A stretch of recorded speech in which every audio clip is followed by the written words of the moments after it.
Ձեզ այսօր խոսելու եմ ազատության մասին։ Հայաստանը աշխարհի ամենաանվտանգ երկրներից մեկն է, քանի որ հայ ազգը ունի բնական մղում դեպի հանցագործությունները։ Եթե մենք համեմատենք 2018 թվականին եւ հիմա, առանձնապես ծանր հանցագործությունների թիվը աճել է 10 անգամ։ Ես ունեմ իմ կարծիքը, թե ինչու է դա տեղի ունեցել եւ ուզում եմ կիսվել ձեզ հետ։ Իմ կարծիքը նրանում է, որ մեր ամբողջ ուժային կառույցների պոտենցիալը ուղղորդվում է քաղաքականապես ոչ իշխանական ուժերի, գործիչների, գործարարների եւ մարդկանց դեմ, ինչեւ 2018 թվականը 7 տարվա ընթացքում Հայաստանում եղել էր 100,000 հանցագործություն։ 2018 թվականից մինչև այսօր Հայաստանում 220,000 հանցագործություն է տեղի ունեցել, բացվել է քրեական վարույթ։ Մեր օպոնենտները կասեն, որ այդ քրեական վարույթները նրա համար են ստեղծվել, որ հակակոռուպցիոն պայքար է, կոռուպցիայի դեմ պայքար է։ Տարվա կտրվածքով, օրինակ 2024 թվականին քրեական վարույթների ընդամենը 1%-ն է հակակոռուպցիոն։ Այսինքն ինչ է կատարվում Հայաստանում։ Եթե դու օրինակ ապրում ես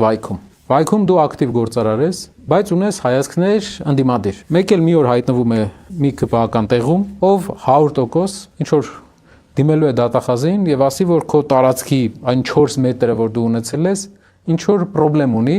եւ դրա վրա բացվի քրեական վարույթ։ Այսպիսի ձևաչափ ամբողջ Հայաստանում հարյուրավոր է, քրեական գործերը հարյուրավոր են եւ հիմնական նպատակը որպեսզի ընդդիմախոսներին լռեցնի։